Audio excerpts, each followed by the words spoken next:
Alors question 3, donc maintenant même question avec la fonction f de x égale exponentielle x. Donc la condition e est remplie, ça équivaut à l'intégrale de 0 à a de e de x dx, qui équivaut à l'intégrale de a à 1 d'exponentielle x dx. Alors là, la primitive de e de x, on le sait, une primitive de e de x, c'est e de x, puisqu'elle est sa propre dérivée. Donc on va prendre e de x entre 0 et a qui vaut e de x entre a et 1. Ça nous donne e de a moins e de 0 qui vaut e de 1 moins e de 1. Alors on va isoler les a à gauche, donc par les soustractions, ça donnera 2e, 2 exponentielle a est égal à e1, donc e moins e0 qui vaut 1. C'est un plus, donc ici un rappel, e1 égale e, e0 égale 1.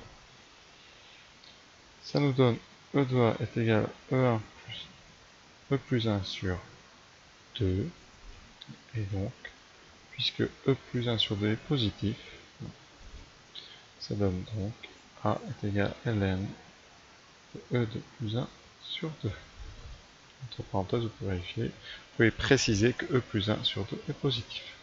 Alors on aurait pu faire ça avec la question précédente, puisque on a donc avec la question précédente, avec la question donc qui c'était la question 2b, eh bien, on savait que si grand F ici c'est e de x, et bien e est rempli. Ça voulait dire, on avait vu que f de a est égal à f de 0 plus grand F de a sur 2. Si on prend grand F donc égal à exponentielle x, ça donne e de grand A est égal à e de 0 plus e de 1 sur 2. C'est ce qu'on a trouvé ici, donc c'était pas forcément la peine de tout refaire. On pouvait se servir de la condition qu'on avait trouvée. Donc voilà, maintenant on va la même chose avec la fonction, donc je vais le faire ici, la fonction petit f de x égale 1 sur x plus 2 au carré. Donc on va essayer d'utiliser la propriété précédente en trouvant une primitive. Alors une primitive de ce genre de fonction, vous le savez, alors ça sera du type 1 sur x plus 2, mais aussi si on dérive 1 sur x plus 2, vous avez un moins qui apparaît. Donc ici c'est moins 1 sur x plus 2. Et on va appliquer directement cette formule. Donc E est rempli,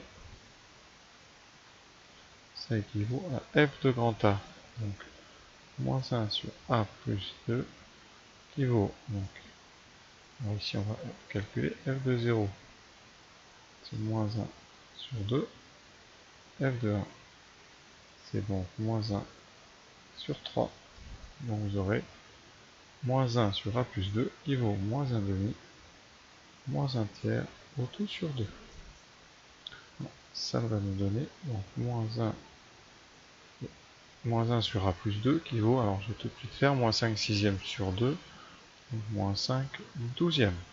Voilà, je vais faire un petit peu de place et comme ça on pourra finir la question. Ça donne donc par un produit en croix, tout est non nul, a est plus petit que 1, donc a plus 2 différent de 0. Et donc ça donne 12 égale à 5 fois a plus 2. De toute façon on va y enlever les deux moins ici. Donc ça fait a plus 2 qui vaut 12 cinquièmes. Et donc a vaut 12 cinquièmes moins 2, c'est-à-dire directement ça fait donc 2 cinquièmes. On vérifie bien.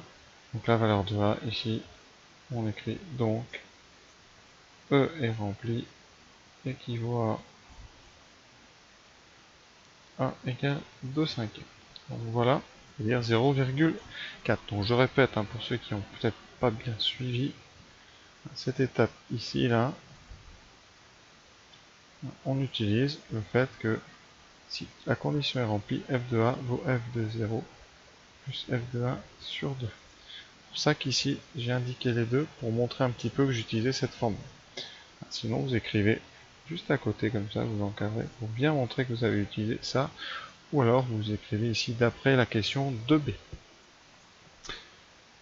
Voilà, et vous voyez, j'avais trouvé a 2 cinquièmes, ici on a bien égal 2 cinquièmes, heureusement on est bon.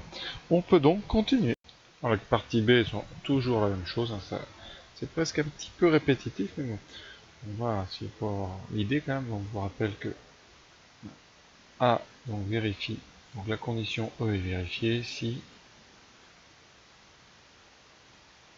ça équivaut à, donc grand F de A est égal à grand F de 0 plus grand F de 1 sur 2 avec grand F une primitive. Ici, grand F, eh bien, c'est une primitive de 4 moins 3x carré. Donc on va prendre 4x moins eh bien, x3. On a bien petit f, on vérifie, ça fait 4 moins 3,2, on est bon. Donc ici, ça équivaut à dire que 4a moins a3 est égal à 4a moins a3,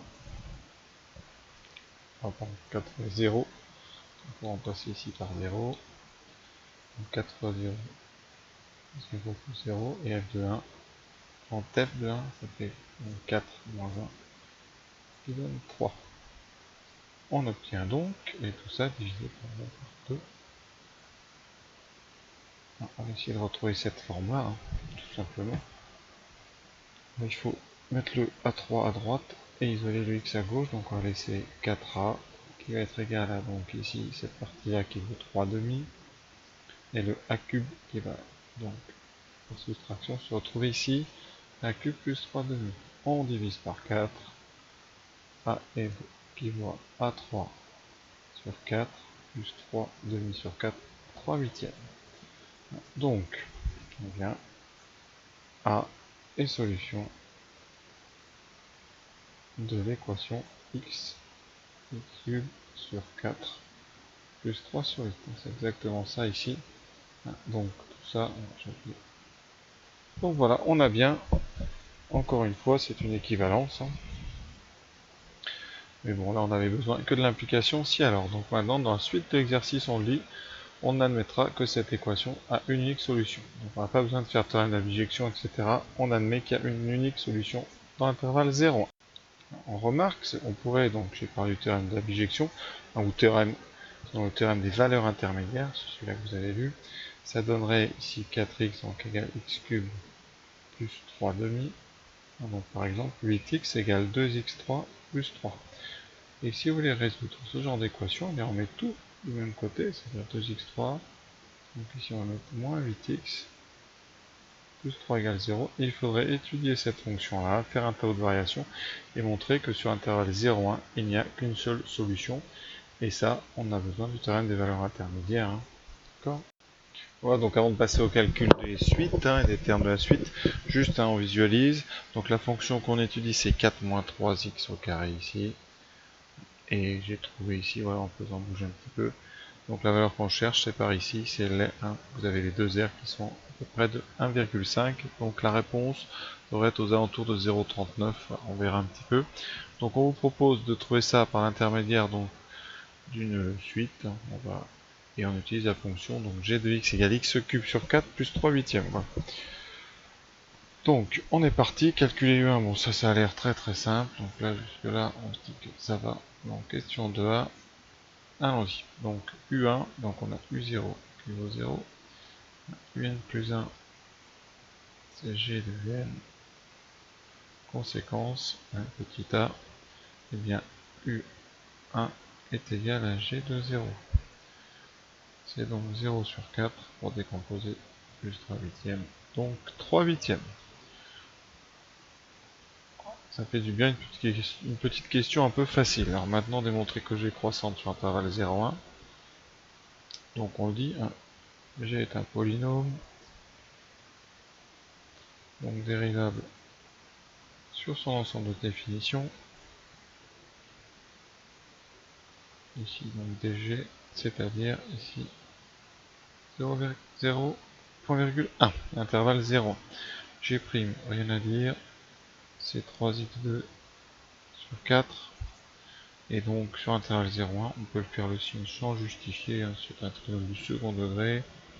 Il n'y a vraiment rien de compliqué. Donc ça c'est en 0, et ensuite c'est positif puisque c'est 3 quarts de x carré. Donc la fonction g, eh bien, elle est comme ça, croissante. Donc g est bien croissante. Elle est même strictement croissante. Croissante sur 0,1. Alors pour le tableau, vous n'étiez pas obligé de le faire, mais hein, vous pouviez juste dire G' est supérieur ou égal à 0, donc pas tant de flèches que ça. Voilà. Donc G est croissante. Si vous voulez strictement croissante, il faut faire le tableau, indiquer que ça ne s'annule qu'en 0 et qu'ailleurs c'est positif, et donc elle est strictement croissante sur 0.